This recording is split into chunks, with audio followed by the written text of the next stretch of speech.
Amici bellini, bentornati. Un po' di argomenti sul piatto oggi perché si parla ovviamente di mercato. C'è stata questa voce di Mastantuono che a quanto pare va più verso la Fiorentina che non verso di noi. Poi si insiste con le voci di Badiashile invece di Gatti, il che potrebbe essere una cosa secondo me positiva se va bene. Poi è scoppiato l'argomento dello stadio perché il Comune di Napoli ne ha parlato specificamente. Vogliamo cominciare? Cominciamo.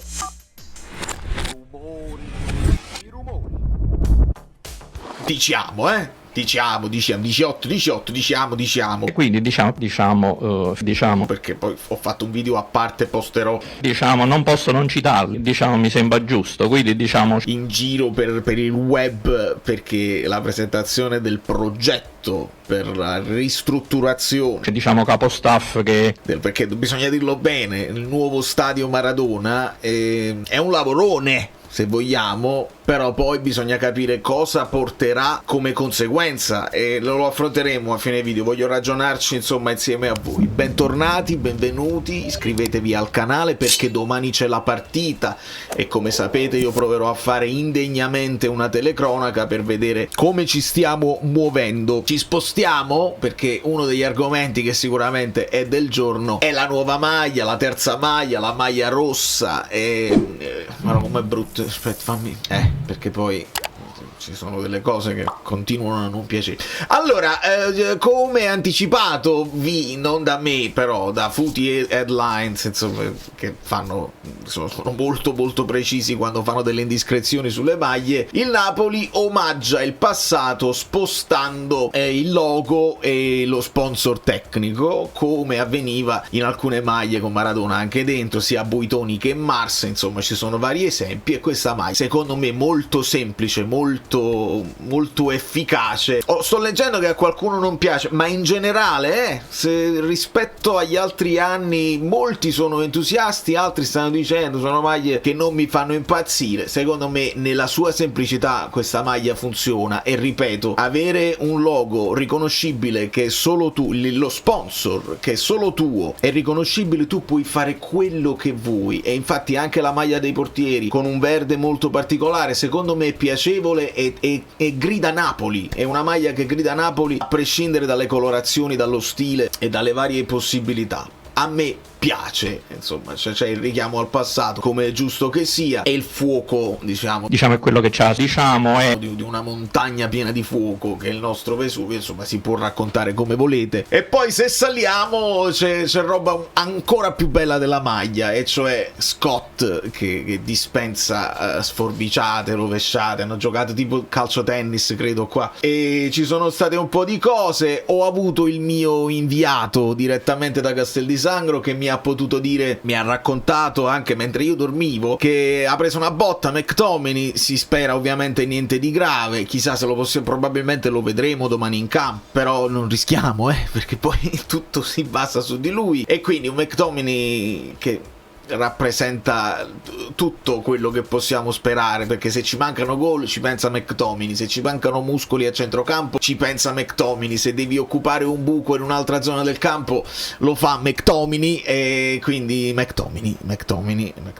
e quindi mettiamolo in una teca. Se deve riposare non fa niente con l'Osasuna, chiariamoci sotto questo punto di vista. Contemporaneamente, ma guardate, è bello proprio stilisticamente, calcisticamente, stilisticamente bellissimo, proprio un atleta incredibile. Mi dicono anche di un Anghissà sempre un pochino a piedi nudi sulla sabbia, però ovviamente l'UEFA voleva sapere anche qui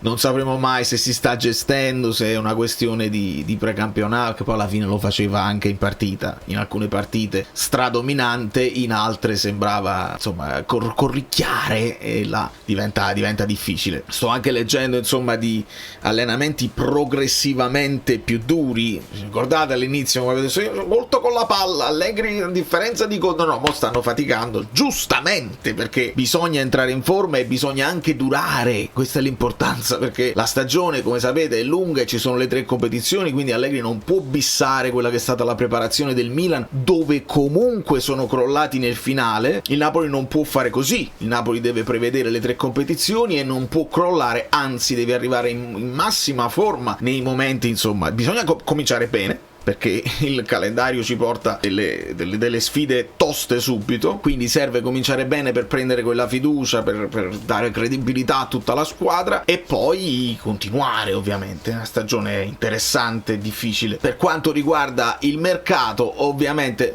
mi dimentico, se non compare il pollicione io dimentico di dirvelo e voi dimenticate di metterlo. Badiashile sembra che insomma sia lui e non Gatti e non Thiago Gabriel e non altri e non Juan Jesus, il ritorno di Juan Jesus, il prescelto per sistemare un po' la difesa, ed è una di quelle operazioni che un po' come vi ho detto ieri su Gio Reyna, no? Se devi fare una scommessa su un giocatore che non è una certezza, 3 milioni più quello che si prenderà di ingaggio, 2,5, forse anche 3, lì ecco, se l'ingaggio arriva fino a 3 è un po' pesante da accettare per quelli che si stanno facendo il cuore da un po' di anni già nel Napoli e quello prendono. Mi rivolgo sempre a Scott, che dovrebbe avere un rinnovo e ce lo aspettiamo tutti. Però i dubbi su Badiashile sono quelli, insomma, è un giocatore che col tempo ha avuto tanti problemi fisici ed è sparito un po' dalla circolazione nel Chelsea. Aveva cominciato anche bene, avevo letto qualcuno ha detto aveva insidiato e tolto il posto a Koulibaly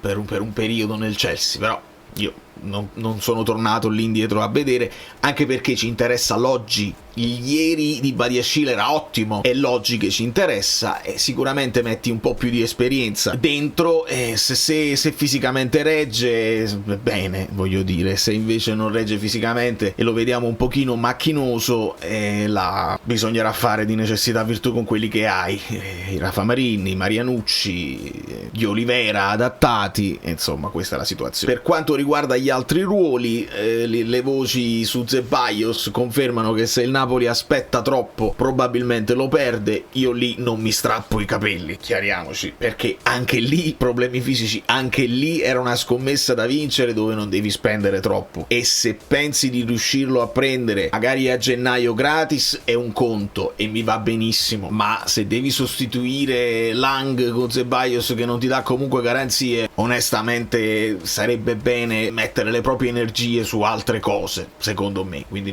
se salta Ceballos perché lui non riesce più ad aspettarti, va benissimo, onestamente. Diverso è il discorso su Mastantuono, che poteva rappresentare un colpo, ecco, che infiamma la piazza, quello sì, perché l'hype che si porta dietro il giocatore, il giovanissimo giocatore del Real Madrid, è diverso, e se riuscissi a impostare un'operazione tipo Nico Paz, a quel punto è un discorso. Se invece loro te lo vogliono dare solo come prestito secco, tu lo fai crescere e poi lo perdi, forse il Napoli non può accettare questa cosa, anche perché è un giocatore che dovrebbe giocare sempre nella zona di Politano, dove non giocherebbe comunque, e quindi è un hype che si porta dietro il nome, ma che poi se vai a vedere nella nostra squadra non lo so, perché comunque in quella zona c'hai Giovane, Politano, Neres, eventualmente Vergara, pure De Bruyne ci può giocare in quella zona là, quindi va bene. Se poi qualcuno sta riportando in giro la voce di Vlahovic che deve uscire tutti gli anni, e va benissimo, se Vlahovic capisce che nessuno lo va cercando e abbassa tantissimo le sue richieste di ingaggio, il Napoli, se, e dico solo se, riuscisse a piazzare sia Lukaku che Lucca, ma sono delle pisciatelle.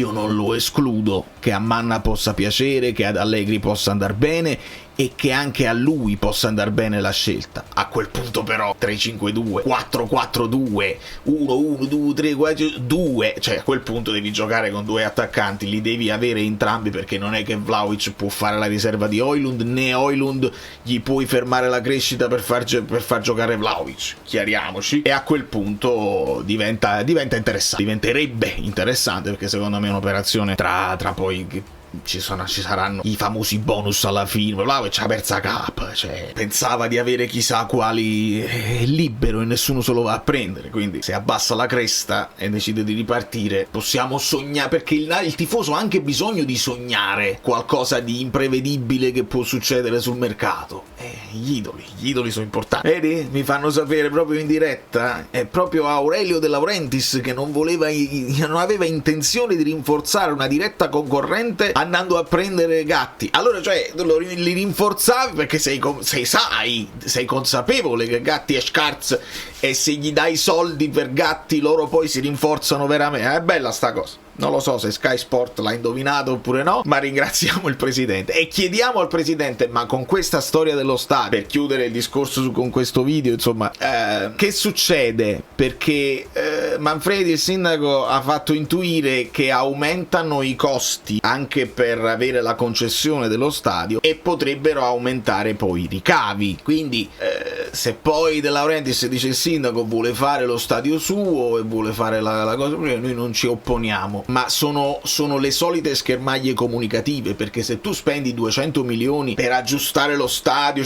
hanno fatto il progetto, è bellissimo, è imponente, hanno lavorato con la UEFA e va tutto bene. Sono vari però i punti di dubbio che ho. Prima di tutto, se i tempi si rispettano, perché loro la fanno facile, dice no, noi per il 2030 siamo già pronti, va bene, ci crediamo che a Napoli funziona tutto bene, va benissimo. Poi però l'altro punto di dubbio, dice, se il Napoli fa lo stadio suo, questo stadio cosa fa? Ospita solo la nazionale una volta ogni tanto? Mi sembra strano. Ecco perché mi lascia un retrogusto amaro vedere un progetto per lo stadio Maradona di riqualifica anche del territorio, perché dovrebbe portare anche tutto questo, non fatto in concerto con la squadra, e sono sempre due entità separate. Il Napoli che minaccia di fare il suo stadio e non lo fa perché proprio economicamente, se non trovi uno che te lo paga, non lo puoi fare, e la città che va da un'altra parte e dice no, l'atletica la facciamo da un'altra parte, però questo stadio deve essere bello e deve funzionare anche per i concerti, deve funzionare le cose che diceva anche De Laurentiis, deve funzionare tutta la settimana. Però non vedo un concerto, cioè secondo me ti faccio lo stadio, sì, però tu comunque devi continuare a pagarmi il fitto, e il Napoli non aumenta di fatturato strutturale, a meno che non aumenti poi i prezzi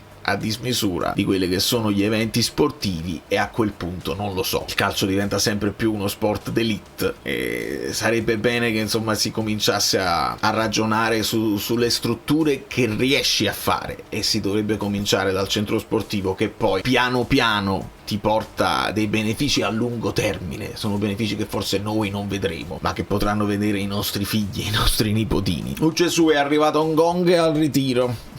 Gesù, è arrivato un gong, mo è capace che arriva pure Just. Insomma, se arriva pure un gong Favasuli, che pare che sia fatta, siamo un po' troppi, ma domani ne parleremo anche live. Da New York, Valerio Fluido è tutto, vi abbraccio e vi bacio. Lasciate un like finale, se volete potete anche abbonarvi gratuitamente al canale, poi scrivetemi in privato.